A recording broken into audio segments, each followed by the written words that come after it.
So we have to have this conversation before we can really dive in about advocacy. So thank you again for joining today.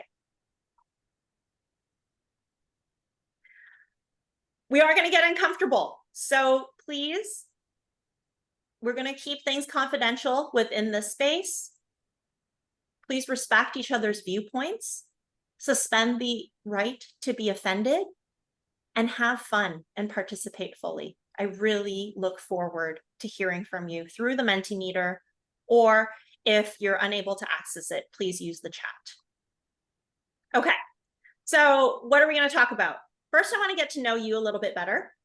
Then I want to talk about some of these uncomfortable truths and how they link to some of the standard practices that we use in this sector. Then we're going to wrap up and hopefully have some time for questions. All right, let's get into it. I want to get to know you. Jessica, would you mind seeing if anybody's in the waiting room? Yeah, I just let them in. Thank you. Don't worry, I've got it.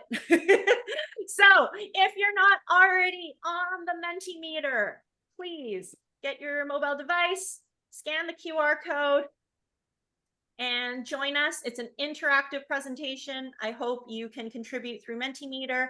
If you're having technical difficulties, please use the Zoom chat to do that. You can also go to menti.com and use the code 7166-2452, 7166-2452. And that is in the chat for you as well. And if you still need to see those instructions, they will be at the top of my screen for the next few slides. All right, so I want to know, what's your top reason for registering for this session? Maybe you're like, oh, I want to do the self-advocacy one. And, you know, like, hey, I was told I should do this one too. Maybe you've encountered oppressive systems in your workplace or through your work as a leader of volunteers. Maybe you just want to learn. Maybe you're ready to get uncomfortable. Maybe it's something else. Okay, people are here to learn. Yay. I love learning. That's why my business is called Learn with JPP. Okay, one person has said they've encountered oppressive systems at work. Okay. Thank you for sharing, folks. I'm going to give folks a few more minutes because we have 21 people in the room, but I've only got 12 responses so far. Oh, 13 now. Okay. Thank you for those who are willing to get uncomfortable. And just by showing up, you are willing to get uncomfortable. All right. Mentimeter is frozen. Mine would be learning opportunity. Okay. So now I want to know, which subsector do you work in? Do you work with children and youth, healthcare, animals, environment, housing, social services, education, or other? I know there are some people from volunteer centers, so they might be saying other. Maybe there's some other consultants in the room. They're saying other. If that's not you and you have another other, feel free to put it into the chat. So VG is saying healthcare. Okay, so a lot of healthcare, social services. Okay, folks in housing as well. Thank you. All right. What do you love about working in the nonprofit sector? And maybe you work with volunteers, you know, through a government agency or something like that. Maybe it's Parks Canada, maybe it's a city, municipality, municipal government. But what do you love about your work?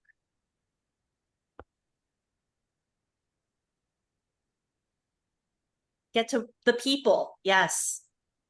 Creating a community where everyone feels welcome and supported, making positive impact, the people, yeah.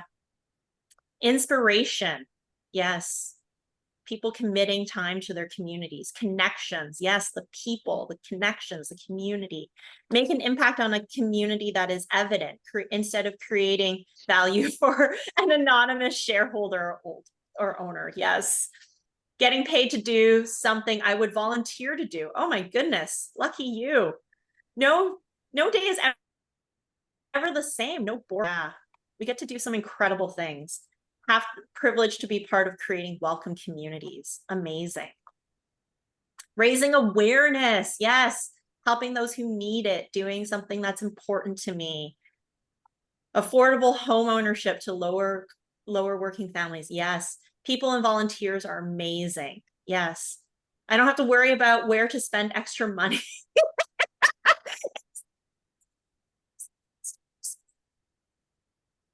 What would you do with that extra money? It's hard, right? Engaging volunteers to make a positive impact. That's awesome.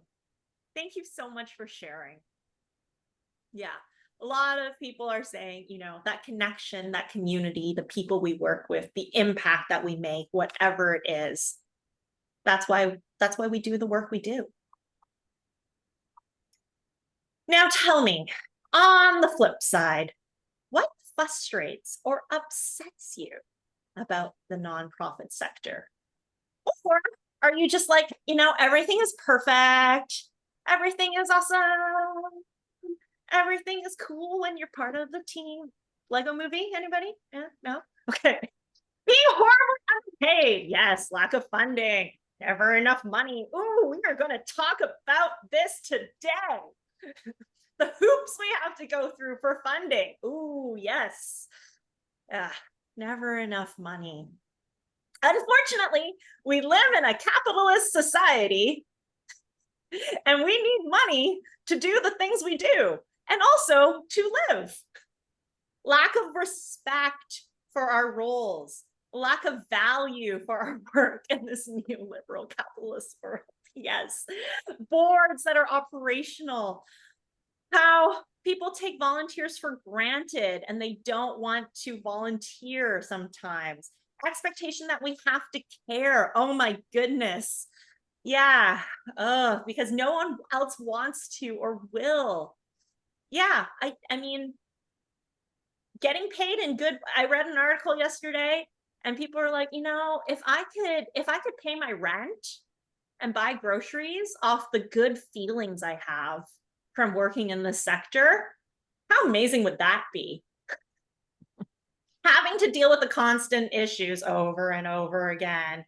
Competitiveness among agencies. Yes, instead of shared partnerships, being understaffed, wearing all the hats, people seeing volunteers as free labor, not understanding the value of volunteers, finding the right volunteers. Yes. Oh my goodness. Matching them with the right role. Yes. Okay. We are going to talk about all of these things today.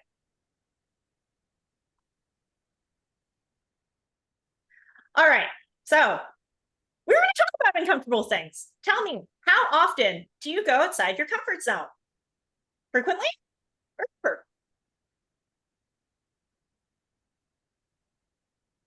it's mostly anonymous. So feel free to be honest. And it's okay if you don't go outside your comfort zone very often. Thank you for being here and doing that.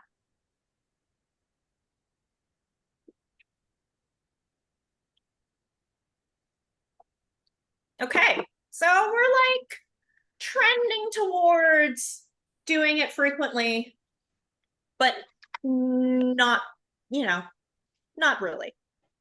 That's okay. All right, so let's talk about those uncomfortable truths. We have to start with where our sector, where the nonprofit sector and our profession as leaders of volunteers started. Then we're going to talk about the narratives that shape our work, and then we're going to talk about these standard practices. Anybody know who this is? Feel free to unmute, put it in the chat.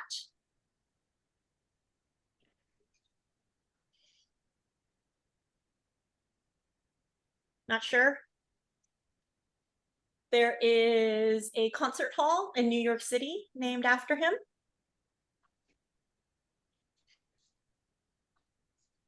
Carnegie. Yeah, Andrew Carnegie.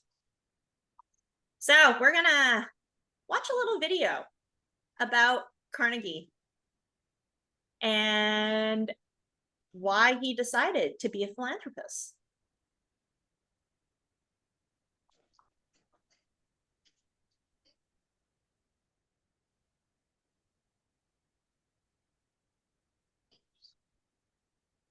If railroads defined late 19th century American capitalism, then there was one man that defined the railroad. That was Andrew Carnegie, the famous steel magnate who ran the Carnegie Steel Corporation. He defined this new industrial era, providing all the rails that built out that great Pennsylvania Railroad.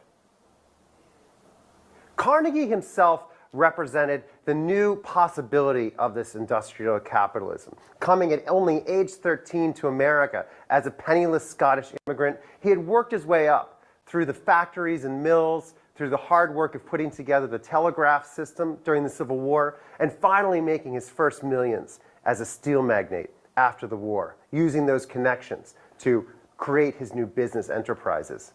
But Carnegie had a very particular notion of what all this prosperity meant, at least the prosperity of the ultra-rich. This was the first moment when there was an incredible inequality between those who had and those who had not. Even though wages were being cut over this entire period, huge fortunes were amassed, whose names still ring out to us today: Morgan, Vanderbilt, Carnegie. And Carnegie thought a lot about what to do. He called his writings on this the gospel of wealth. When he had this taste of wealth, he vowed to give up on this empty, shallow life of business and go settle near Oxford University and take up what he called the company of literary men. Now, Carnegie didn't actually do this. He continued to make lots and lots of money, which is why in 1889 he released a compilation of all of his writings as this Gospel of Wealth. In it, he wrote, "The problem of our age is the proper administration of wealth, so that the ties of brotherhood may still bind together the rich and the poor in harmonious relationship."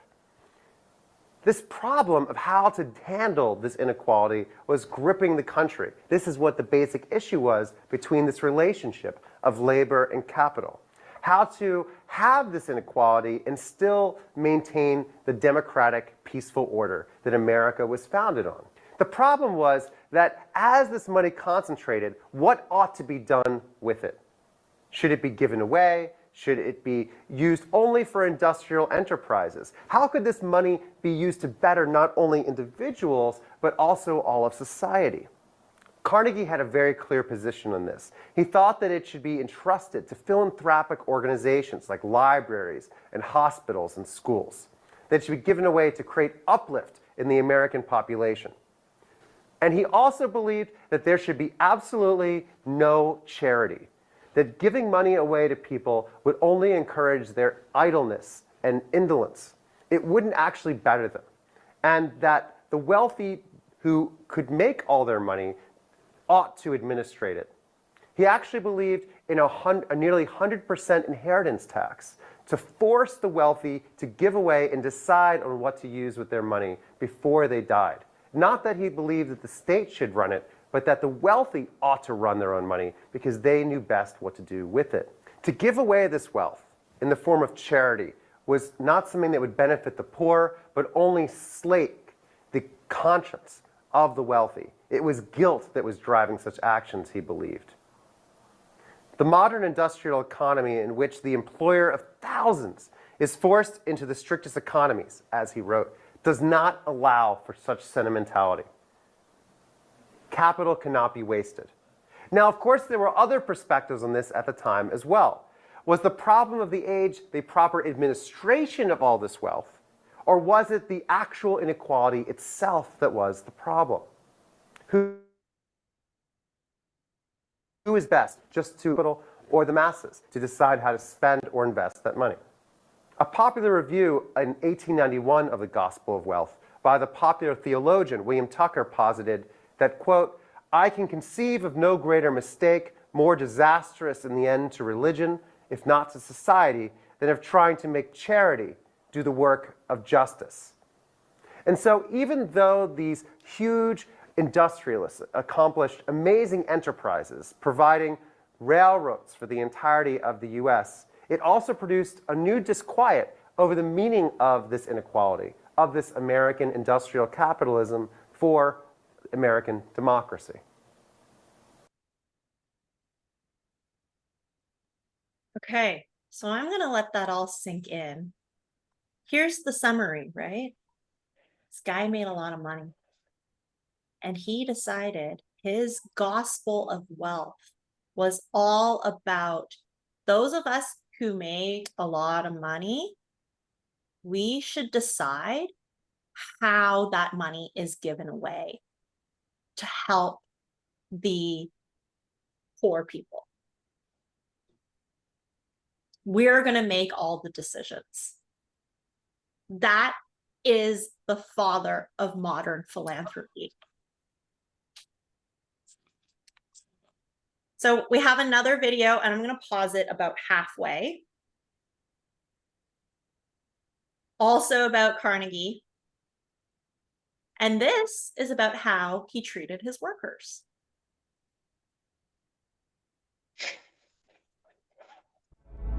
Today on the Daily Dose, the Homestead Strike of 1892. Born into poverty in Dunfermline, Scotland, by 1892, Andrew Carnegie had become one of the wealthiest industrialists in the United States, creating a conglomerate of steel mills through construction or acquisition under the banner of Carnegie Steel. That same year, his reputation as a philanthropist and vocal advocate of labor causes were put to the test when Carnegie set his focus on his newly acquired Homestead Steelworks near Pittsburgh, Pennsylvania, investing millions of dollars in an effort to retool the ailing plant for greater efficiencies, at the same time reducing wages on his 3,800-man workforce. In the course of implementing his business model, he turned to his chairman, Henry Frick, to do the dirty work. Of his Homestead workforce, 725 union workers band together against falling wages and the dangers of their workplace, and when Frick caught wind of an impending labor strike, he ramped up steel production in anticipation of a plant shutdown,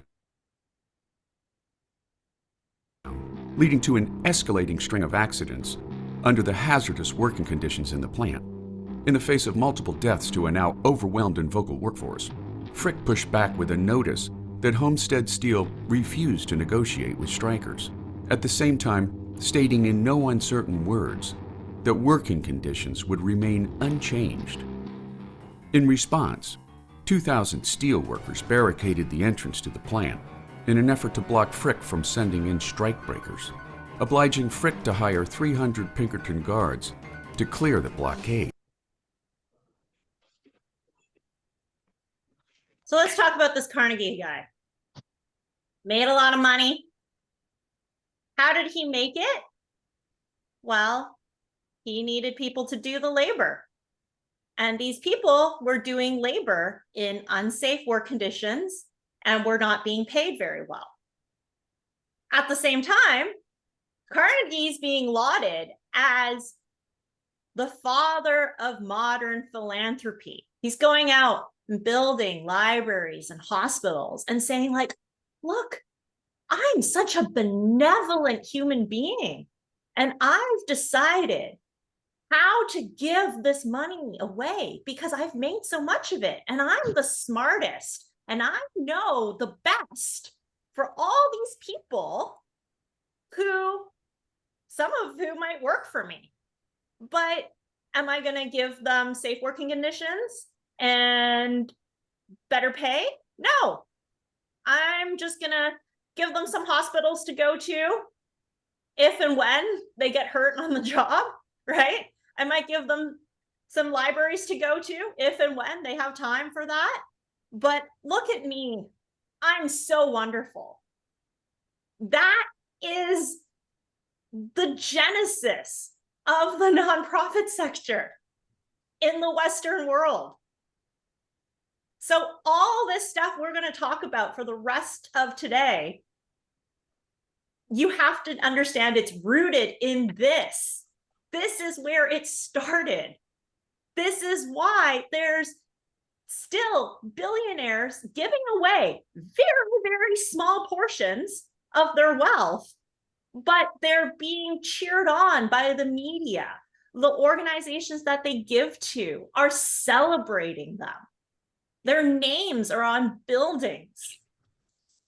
but who is doing the work and who is making the decisions. Are you uncomfortable yet? Okay, so let's talk about being volunteer engagement leaders. So organizations start to crop up in the US and Canada in about the 1800s, which is like the Red Cross, the precursor to United Way, right?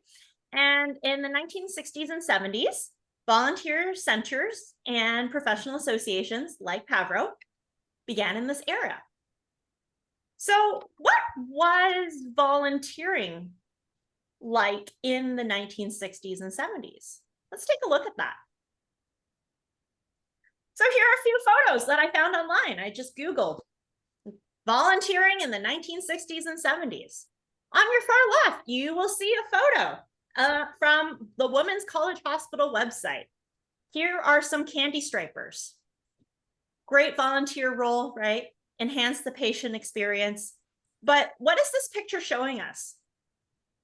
Here are some young, white, not yet married women doing care work in a hospital. The Candy Striper program at that time was not open to young men.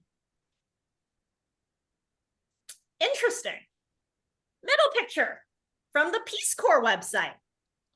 Here are educated white people going to quote unquote third world countries to teach folks new skills and how to use tools created in the Western world, as if those folks didn't have any skills to begin with, as if their culture wasn't rich and important to begin with.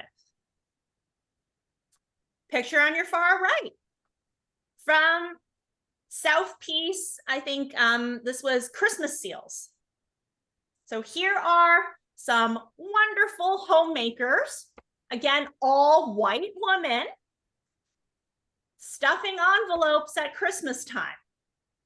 This is something that they do in their spare time because they are benevolent, because they're making a difference in their community. This is where our profession started. There are elements of saviorism, patriarchy, and straight up injustice in the genesis of our profession. And we cannot talk about what's happening now, why we get paid poorly, why there are some community members that we work with who feel exploited when we engage them to share their stories or we take photos of them. We can't talk about any of that without recognizing this first. Yes, there was good that was done. There were patients at the hospital who were helped by these candy stripers. Yes, the Christmas seals raised money to support children with disabilities. Both can be true, right? There can be goodness, but there can also be toxicity. And we need to see that it's not either or. We are living in this world, and we've lived in this world where both are true.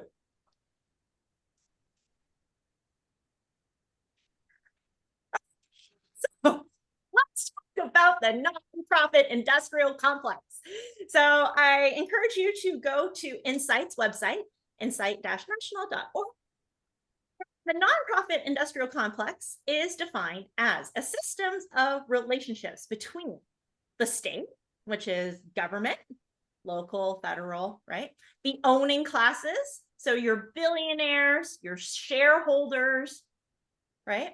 Foundations, so all of those charitable foundations with a bank, an insurance company, a family foundation, and NGOs, nonprofits, social service, social justice organizations.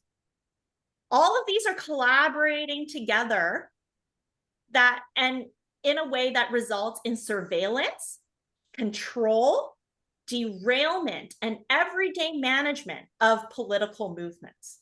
So we all heard the Margaret Mead quote, right? Never doubt a small group of citizens that wants to make a change. But they're up against all of these things. They're up against billionaires who are supporting politicians and have their foundations donating to nonprofits that don't want to harm that relationship or make that person look bad, right? So all of these things are acting together in a way that is not aligned with what communities and social justice movements actually want and need.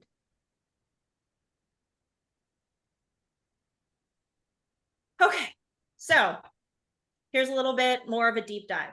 The state is using nonprofits to monitor and control social justice movements, right? If your organization is getting government funding, what does that mean, right? Can you do anything you want to do with it? Does your community, does the services they need actually fall under what the government wants to fund? They can divert public money into private hands through foundations. They're managing and controlling dissent in order to make the world safe for capitalism. They're redirecting activist energies into career-based modes of organizing. Career-based modes of organizing. Hello, we all participate in it. So uncomfortable, right? Instead of mass-based organizing capable of actually transforming society. They're allowing corporations to mask exploitative and colonial practices through philanthropic work. Oh, well, you have factories that use child labor, or you have unsafe working conditions.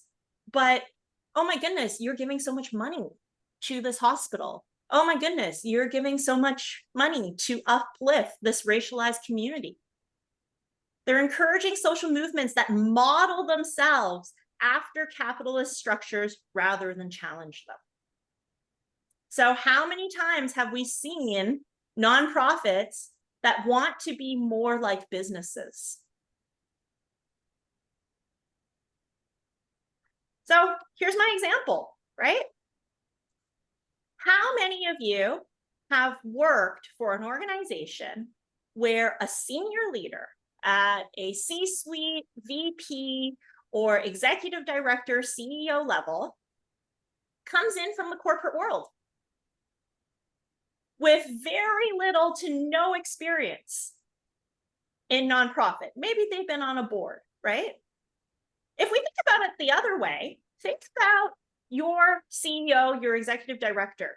If they were to go and march into a corporate office tomorrow and look for a job,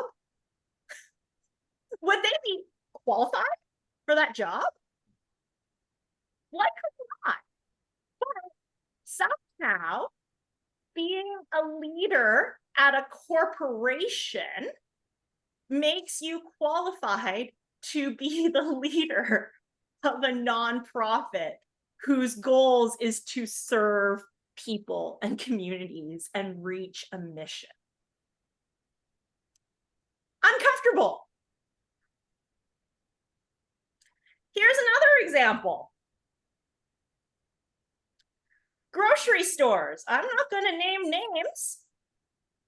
Grocery stores who are giving money and goods to food security organizations, food banks, places like that, but at the same time are not paying their workers a living wage. So their workers may actually need to use some of those services that they fund. Instead of paying people properly, they're diverting it and saying, oh, look how benevolent we are. Oh, and plus we're going to get a tax receipt.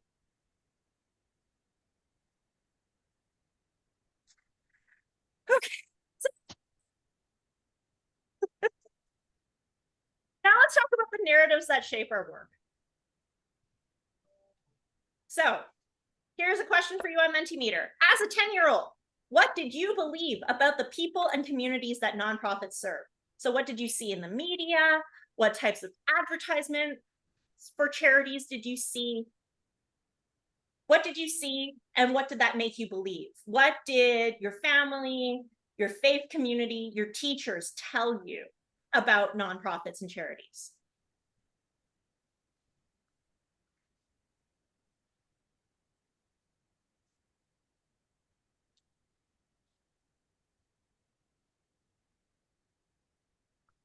Needy, other, impoverished, sick, poor, needy. Handouts, yeah, they're here to get handouts.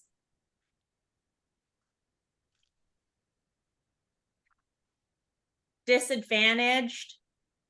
Something that I heard when I was a 10-year-old was that these people, they got themselves into this trouble.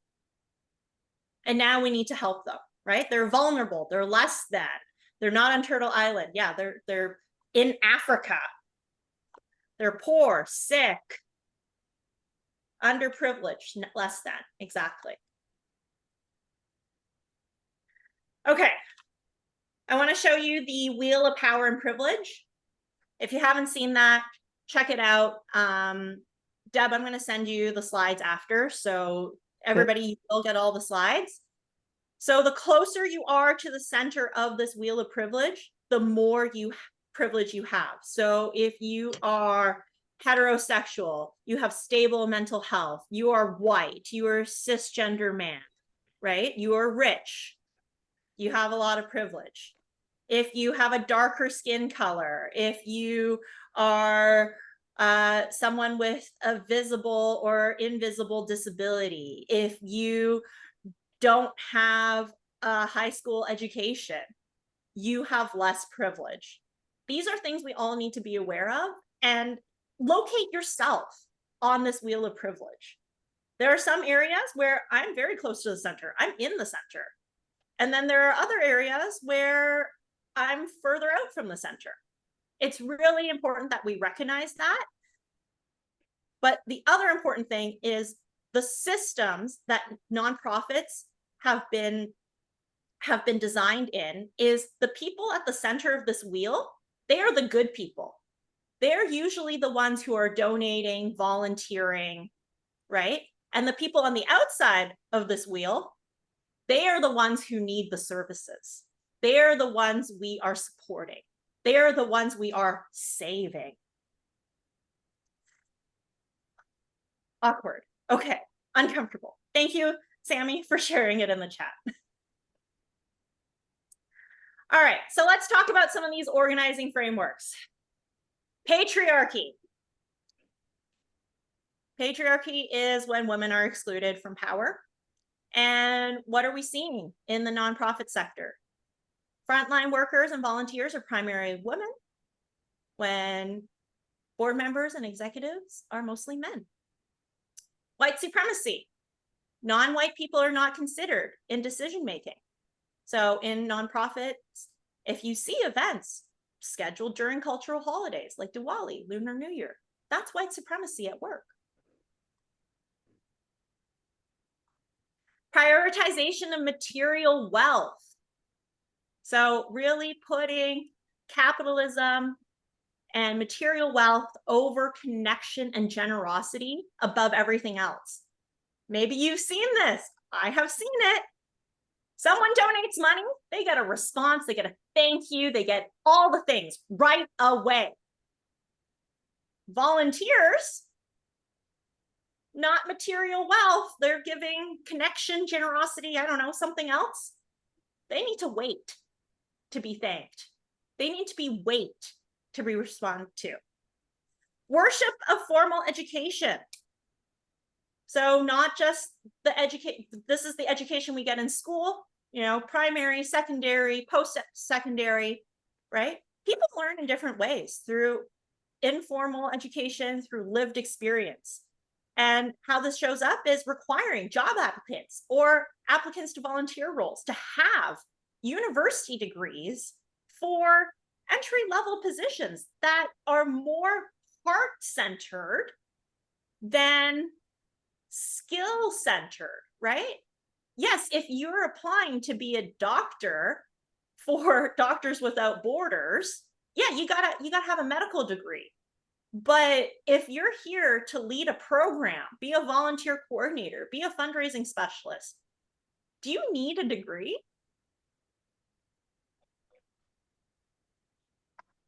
Okay, so I'm going to ask you to put this in the chat because clearly I messed up my Mentimeter. Or here we go. Please share examples of when you've seen power and privilege cause harm in the nonprofit sector. So this could be uncomfortable. This could be a little bit traumatizing. Again, remember, we're in a confidential space. Also, if you prefer to opt out of sharing at this time, that's okay too.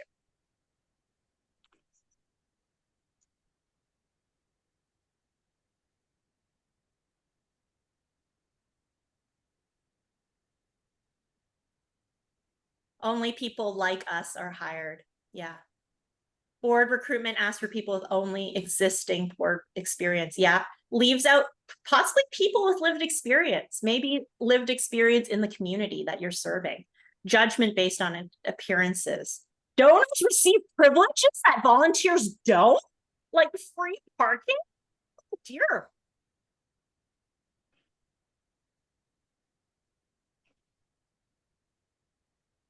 Police screening. Yeah. Living experience undervalued. Strict adherence to Robert's rules alienates people from volunteering. Yeah. Not understanding cultural differences, so far removed from reality, not listening to those who work directly with the people. Yeah. Sammy has an alternative to Robert's rules. Sammy, I forget exact. I think it's Herb Perry's Rules of Order. Or maybe even Sammy wrote the Robert. Oh, my mic. Herb Perry's call to order. Good memory. I will throw it in the chat. Thank you. Being asked to bypass screening steps for important donors. Dear, donors and board members treated better than the people we serve. Canadian experience for newcomer friends and neighbors. You know, I'm thinking back to one of my own experiences. I worked at an organization where there was a special set of dishes and cutlery for the board that was stored in a locked cupboard.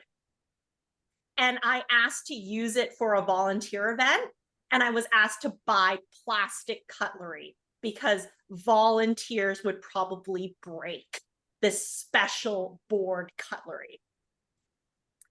Woo!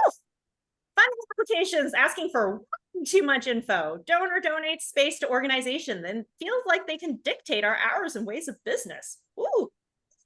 Board members required to donate. Yeah. I mean, there's other ways around this, right? They can raise money without donating directly, or they can support fundraising. I know a lot of board work is fundraising, but organizations just have to be a little bit more creative. Jessica, Okay. there's a couple in the chat. One in the chat, it says engaging volunteers from certain areas of the city. Yeah, certain areas of the city. Like this could be, you know, asking, even looking at addresses on volunteer application forms and being like, oh, they're from that neighborhood? Maybe I should add this extra question in the interview to see if they're really a good fit, right? Not treating folks the same. Okay, thank you for attending. All right. Doors dominated by older white men. Yes. Implicit bias and images used in recruitment. Yes. There are all your images on your website of smiling, happy white people or of people who need help and are in very vulnerable situations, you know, sitting on the street, in very poor health, whatever it is. Yeah, there's also some of the medical requirements to volunteer in healthcare. Yeah, medical requirements to volunteer in healthcare as well. Yes. And I mean, I kind of get that, but I don't. I think there's ways that we can be a little bit more creative. Okay, so I just want to make sure we get through the rest of the presentation. How do these narratives show up that we talked about? So this is from a report from 2022 from Imagine Canada. Average annual salaries, all employees economy-wide at just over $57,000 Canadian. At government nonprofits, so hospitals, universities, just over 54,000, right? At business nonprofits, so these are professional associations, condo boards, 48. And community not-for-profits, where most of you are telling me you work, not even $40,000, not even $39,000. That is almost a $20,000 gap between how we're valued in the economy and people in the public sector and the private sector. Okay, same report. We have a lot of women in our sector. I think even if we just look around the faces and the names, what we see as volunteer engagement professionals at our event, right? And the nonprofit sector is viewed in stereotypically feminine ways. That is dependent, nurturing, caring, emotional, unintelligent, unskilled, and requiring guidance and monitoring.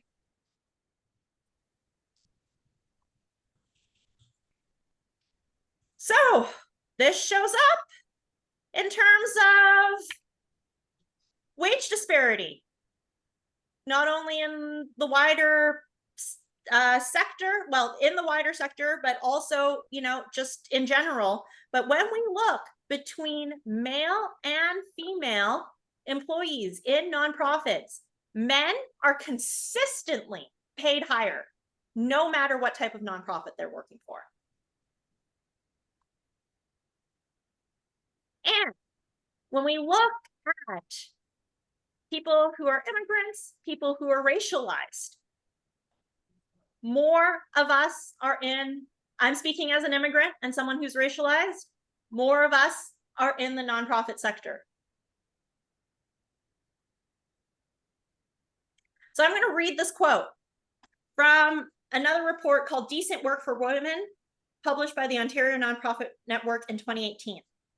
The racialized, gendered division of labor has made it so that caregiving work particularly became that of immigrant, racialized, and low-income women. It is no coincidence that the nonprofit sector is a woman majority sector. For this reason, the narrative of the sector includes that those working in the sector should not be paid as well and focused on their working conditions. Rather, all efforts and money should be focused on programs and clients. Have you worked at a place or have you seen an organization in your community where they brag about how little they spend on admin and salaries? We are admin. We are overhead. Yeah, have you come across donors who are like, I want all my money to go to the clients and the programs. I don't want it spent on overhead. We need decent work to do what we do. And yes, wage disparity is not just a nonprofit issue. Yeah, and Heather, there is no program without the people to run it. Thank you.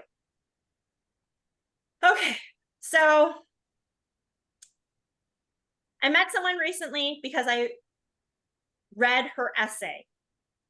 on the community-centric fundraising website. And I encourage you to check out community-centric fundraising. So Esther is a woman who is now a consultant. She worked in nonprofit, and she says she's a racialized woman, just like I am.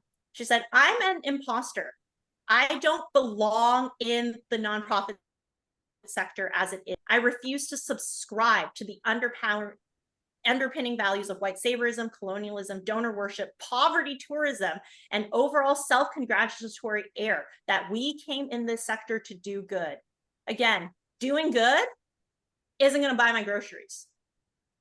So instead of asking ourselves, yeah, some of us are imposters in the sector. Instead of asking ourselves if we're imposters, ask ourselves, what systems are we imposters of? I really like how she turned that around and said, yeah, I'm an imposter, but it's the system that's messed up, not me. Okay, I know I only have a few minutes. I'm going to skip over this one. Urgency culture. Have you felt this at work? We always have to be doing, to be worthy of rest, joy, love, right? Scarcity mindset. A lot of you talked about this. We don't have enough money. We don't have enough time. We don't have the funding. Always focusing on what you don't have, right? And saying, oh, well, let's just make do with this. Oh, let's just underpay people. Oh, let's just ask volunteers to do something that an employee used to do. That's what scarcity mindset does. And donor-centric approach, right? So this is something you may have heard of if you work with fundraisers. Donor-centric fundraising. It's really focusing on the donors, giving the donors decision-making power, personalized experiences. It's all about the donor. What about the community that the donor is here to support? All right, so I did encourage you to check out community-centric fundraising already. I strongly encourage you to go to their website. It's a fundraising model that is grounded in equity and social justice. They prioritize the community over individual organization, foster a sense of belonging and interdependence, present our work not as transaction, but holistically. And someone earlier said, why are we competing with each other? Let's encourage mutual support between nonprofits. So I really encourage you to check them out. And they have 10 tenets of how community-centric fundraising works. One of those is time is equally valued as money. So people who identify as community-centric fundraisers, they are on our side. They understand what we do. So I really encourage you to check that out. Okay. I have some resources for you to check out. Feel free to go to this page. Oh. So some of it will be a bit of a preview for the session in November. And then, yeah, I'm just gonna end on a few thoughts. Sector in our society was built on inequities, and we need to consider alternative ways to work. When we talk about self-advocacy, it is so much harder for us who are racialized, who are queer, who are disabled, who are transgender, right? It's so much harder if you're on the edges of that wheel of privilege to self-advocate at work because of all of this history and the hangover from it. Think about how different types of oppression impact you at work. If very few types of oppression impact you at work, think about how you can do better for others. So check your privilege. And please, please, please research it yourself. Don't ask your racialized, transgendered, disabled friends to explain it to you. And we're going to chat self-advocacy in November. And that's it. Wow. Please come check out my website, follow me on LinkedIn, connect with me. Thank you for getting uncomfortable. Thank you so much. Jessica, wow. I was sitting here for the last 15 minutes thinking how I'm going to summarize it, and I can't. Like, you just put so many thoughts into my head. I'm sure hoping that you're going to take these thoughts and move them towards self-advocacy in our November meeting. This has been fantastic. I'm going away thinking. She ponders these things in her heart. I'm going to be pondering. Thank you to everyone for joining us, and please sign up for the November session. Thanks, Jessica. Thank you. Have a wonderful rest of your day. Thank you so much for coming. And for- Lovely comments coming in, Jessica. I hope you can read them. yeah, I really appreciate it. Thank you. Okay. This is a labor of love for me. It's many years of in the making was this presentation. Well, thank you. Thank you. Thank you.